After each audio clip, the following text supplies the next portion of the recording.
जब निरंतर भगवत चिंतन चालू होता है तो ये लीलाएं शुरू हो जाती है। कहीं कहीं प्रभु विराजमान, कहीं कोई लीला, कहीं कोई भाव, कहीं वो हर समय इसी में भूल जाता है। तभी तो देश शुद्धि का विस्मरण हो जाता है, पता नहीं कुछ रात दिवस का। पर इस स्थिति को प्राप्त करने के लिए जैसे सत्संग की महिमा ऐसे कुसंग की भी महिमा है।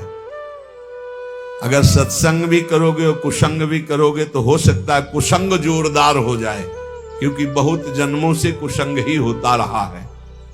श्री नारायण भट्टाचार्य जी के वचन, अभक्त संगो देहोत्थो वाचिको मानसस्तथा त्रिविधोपि परित्याज्यो भक्ति कामनया बुधई कायिका काय संबंधात् वचसा भाषणात्मकः अन्नादिनां मानसस्तु पारंपर्योर्ध दोषदः। यदि तुम भक्ति के इच्छुक हो, प्रेम के इच्छुक हो, भगवत दर्शन करना चाहते हो तो अभक्तों का संग कभी भूल कर मत करना। ना तो देहोत्थो वाचिको मानसस तथा, ना शारीरिक होने पावे, ना वाणी से होने पावे, ना मानसिक होने पावे। एकांत में बैठकर दुष्ट का चिंतन भी करना, उसका संग करना होता है। दुष्ट आचरण का, दुष्ट स्वभाव का, दुष्ट व्यक्ति का, दुष्ट घटना का चिंतन नहीं करना चाहिए। ना उसके विषय की चर्चा करनी चाहिए। बहुत दुष्ट है वो, ऐसा वैसा, आप उसका संग कर रहे हैं। और ना शरीर से संग करना चाहिए। त्रिविधोपि परित्याज्यो भक्ति कामनया बुधई, बुद्धिमान को चाहिए तीन प्रकार का जो संग, शारीरिक, मानसिक और वाचिक, तीनों प्रकार का संग त्याग दे। ऐसे मानसिक सत्संग भी होता है। आज सत्संग में सुना, आज वो संते बोल रहे थे, आज ऐसा, तो आपका सत्संग हो रहा मानसिक, परस्पर बैठ करके भगवत चर्चा ऐसी सुनी, ऐसा ऐसा, ये वाचिक हो रहा है। और भक्तों के संग में बैठे शारीरिक हो रहा है, ऐसे ही कुसंग होता है। तो कह रहे हैं कायिका काय संबंधात, देह संबंध से जो अवैष्णव है, भजन नहीं करता, दुष्ट स्वभाव का, वो कोई भी हो, जाके प्रियन राम वैदेही तजिए ताहि कोटि बैरी सम यद्यपि परम सनेही, कोई भी हो, पिता माता भाई बंधु परिवार का कोई जो भगवान का विरोधी है, किंचित मात्र भगवत भक्ति का अंग उसके हृदय में नहीं है, तो हमारा कर्तव्य है कि जरूरत पड़ने पर हम उसकी सेवा कर देंगे, पर संग नहीं करेंगे, न वाचिक, न मानसिक, न शारीरिक। अधिकार है, तुम पिता हो, माता हो, जरूरत पड़ेगी, तुम दुख में हो, तुम्हारी सेवा कर देंगे, लेकिन तुमसे हम मन नहीं मिलाएंगे, क्योंकि तुम भगवत विमुख आचरण करते हो। जो अभक्त का संग करता है तो भक्ति उसकी बाधित हो जाती है। पुत्र हो अभक्त हो, संग नहीं। पिता हो अभक्त हो, संग नहीं। माता हो अभक्त हो, संग नहीं।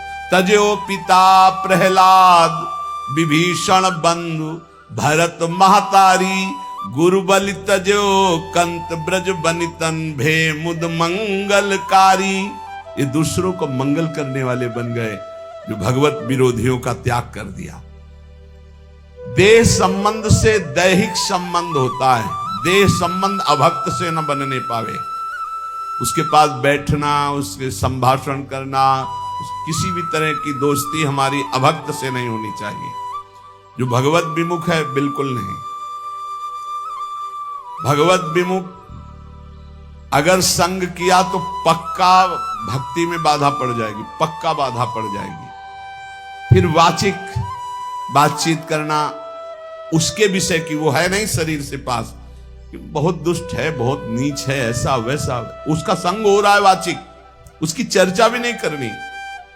और फिर मानसिक, मन से उसका चिंतन नहीं करना, और दूसरा मानसिक संग, अन्न दिया हुआ नहीं खाना, भोजन नहीं खाना, अभक्त का दिया हुआ भोजन नहीं पाना। जैसे राजा माधव सिंह ने जब विरोध किया रत्नावती का, तो कहा आज से मैं नियम लेती हूं, तुम्हारे द्वारा दिया हुआ एक कवल नहीं पाऊंगी, राजअन्न का त्याग करती हूं, क्योंकि तुम राजा हो, और तुम भगवान के विरोधी हो, संतों के विरोधी हो, इसलिए आज से मैं त्याग करती हूं, न राजमहल में रहूंगी न तुम्हारा दिया हो। ऐसा परम पावन चरित्र है रत्नावती जी का कि ये तो केवल भगवान की ही सामर्थ्य को धारण करके ऐसा किया जा सकता है। अगर ये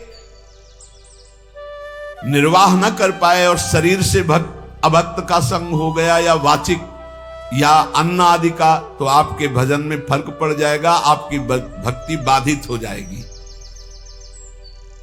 और हृदय में किसी जाति पक्ष का गर्व नहीं होना चाहिए भगवान की भक्ति में, कि मान लो आप उत्तम कुल के हो और कोई मध्यम या निकृष्ट, और आप उस वैष्णव के प्रति वो भाव रखें कि वो तो निकृष्ट कुल का, फिर तो आपका पतन हो जाएगा पक्का। इसलिए अभक्त का संग पतन करता है और जाति अभिमान ये पतन कर देता है। भक्तों के कुल एक ही होते हैं। जैसे अपने यहां श्री हरिवंश सुगोत कुल देव जाति हरिवंश श्री हरिवंश स्वरूप हित रिद्धि सिद्धि हरिवंश। किसी से कभी नहीं पूछा होगा आज तक, किसी से नहीं कि आप किस जाति के हो, कभी नहीं। हमारी सत्ता ही नहीं है, हमारे यहां सत्ता ही नहीं है, न जाति की न कुल की न इसकी मर्यादा, इसकी कोई सत्ता नहीं। सत्ता इतनी है कि तुम हरि के प्राप्ति के मार्ग में कदम रख रहे हो तो तुम श्री हरि के हो, बस। कल हम ऐसे विनोद में कह रहे थे अपने साधकों से कि यार अगर हमसे कोई पूछे कि ये संत कहां के हैं तो हम नहीं बता पाएंगे, तो लोग कहेंगे कि बाबा झूठ बोल रहे हैं। सच्ची मानिए, इतने सब जन है, हमको आज तक नहीं पता कि ये कहां के हैं, ये किस जाति के हैं, कुछ नहीं। बस जुड़े और नाम दे दिया, बोले अमुक शरण और बस सेवा, बस इतना ही हमारा बातचीत है। इसके बाद हम नहीं जानते कि आप लोग किस क्षेत्र के हैं, किस जिला के हैं, आपकी क्या जाति है, क्या कुल, हम बिल्कुल नहीं जानते। अब आप सोचो, कोई मानेगा 10-10 साल हो गए, 12-12 साल हो गए, ये नहीं जानते कि कहां के, नहीं जानते। एक भी साधक का हमने कभी नहीं परिचय पूछा, तुम किस जाति के हो, किस कुल के हो, और तुम्हारा गांव का नाम क्या है, तुम कहां से आए हो, तुम्हारा आधार कार्ड क्या है। हमारा सबका आधार कौन है? श्री हरि, श्री प्रिया जी, बस इतनी बात हमारी। हमसे पूछा जाए ये कौन है तो कहेंगे अमुक है।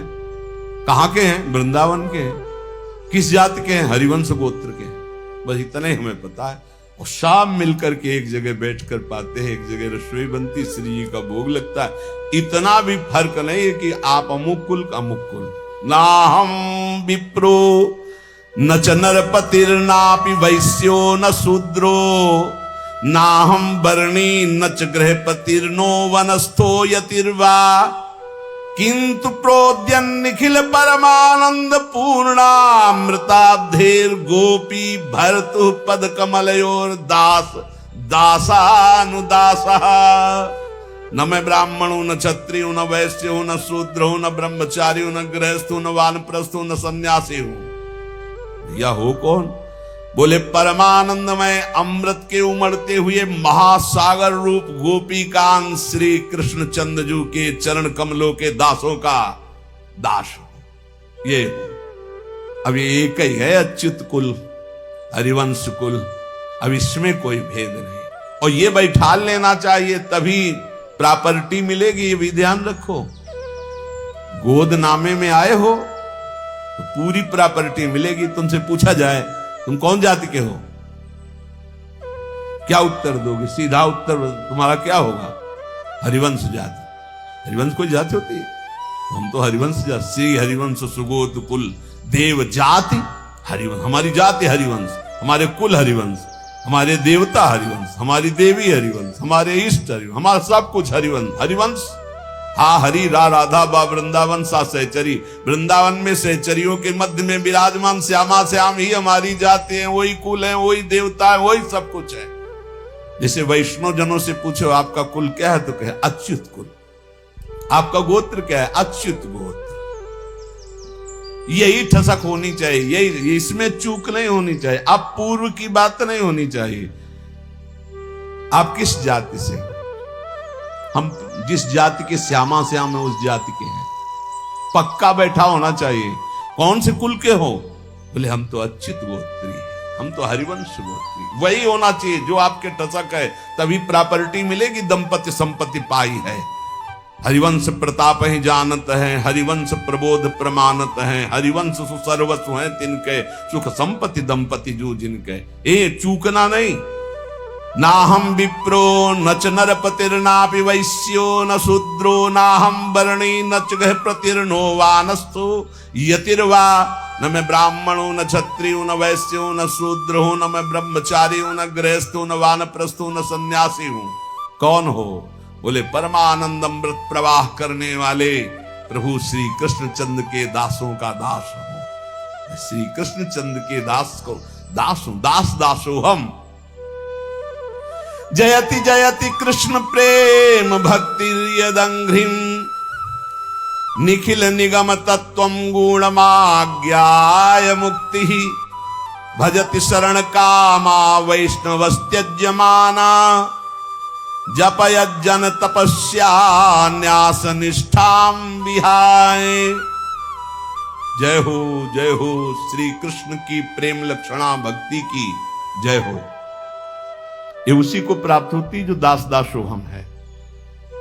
सर्वोपरि उपलब्धि क्या है? श्री कृष्ण की प्रेम लक्षणा भक्ति। और तो क्या, स्वयं मुक्ति का भी त्याग हो जाता है जब श्री कृष्ण की प्रेम लक्षणा भक्ति का उदय होता है। जो श्री कृष्ण प्रेम लक्षणा भक्ति को प्राप्त करना चाहता है, जब यज्ञ तपस्या संन्यास निष्ठाएं इनको छोड़ करके प्रेम लक्षणा भक्ति की प्राप्ति में आते हुए देखा गया। बड़े बड़े अनुष्ठान जप करने वाले, बड़े बड़े सन्यासी, बड़े बड़े महापुरुष जन, ये प्रेम लक्षणा भक्ति संपूर्ण वेदों का सार तत्व है। जिसके हृदय में प्रेम लक्षणा भक्ति आ जाती है तो प्रभु उसके हृदय में प्रकाशित हो जाते हैं, फिर छुप नहीं पाते। ये प्रेम लक्षणा भक्ति कैसे आती है?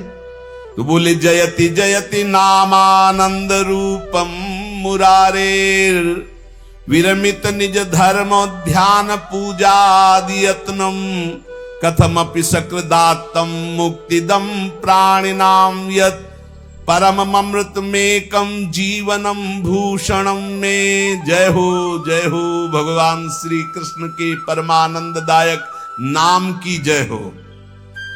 पहले जयति जयति कृष्ण प्रेम भक्ति यदंघ्रि, श्री कृष्ण के चरणारविंद की प्रेम लक्षणा भक्ति की जय हो, जिसकी प्राप्ति के लिए बड़े बड़े सन्यासी, जपधारी, तपधारी, त्यागी, याज्ञिक सब छोड़ करके प्रभु के चरणों का आश्रय लिया। ऐसी प्रेम लक्षणा भक्ति की महिमा है जो भगवान को हृदय में प्रकाशित कर देती। अब ये प्रेम लक्षणा भक्ति मिलती कैसी है, कैसे मिलती है? तो बोले जयति जयति नामानंद रूपम मुरारे, भगवान श्री कृष्ण के परमानंद प्रदान करने वाले नाम की जय हो, जय हो। जो सर्वोत्कृष्ट जिसकी जिह्वा पर आ गया, विरमित निज धर्म ध्यान पूजादियत्नम, कथमपि सकृदातम मुक्तिदम प्राणिनाम यत्, परम अमृतमेकम जीवनम भूषणम में। जो नाम है उसमें साफ शक्ति भगवान ने विराजमान कर दी। परमानंद प्रदान करने वाला, प्रेम लक्षणा भक्ति को प्रकाशित करने वाला, ये जिसकी जिह्वा पर आ गया उसने स्वधर्म पालन, ध्यान, पूजा, अन्य साधनाएं सबसे मुख मोड़ लिया। अब तो रात दिन बस नाम जप, नाम जप, नाम जप। ऐसा श्रेष्ठ प्रेमामृत प्रकाशित करता है नाम जप। एक बार जिसको इसका नशा लगा नाम का, मृत्यु यमराज ये तो दूर से थर थर कांपने लगते हैं। जैसे कल चर्चा सुनी थी कि करोड़ों भिक्षुओं के मारने का दर्द होता है जब प्राण निकलते हैं, और जो नाम जापक होता है उसके प्राण कैसे निकलते हैं? जैसे विशाल गजराज के गले से छोटे फूल मल्ली की माला टूट जाए तो उसको पता भी न चले, ऐसे प्राण निकलते, कोई कष्ट वष्ट नहीं होता। ये कष्ट होता है पाप आत्माओं को। लेकिन जो भगवान का नाम जप करते हुए जीवन व्यतीत करते हैं, उनका शरीर कैसे छूटता है? जैसे पुराना कपड़ा छोड़कर नया कपड़ा आनंद पूर्वक पहना जाता है ना, कोई कष्ट नहीं।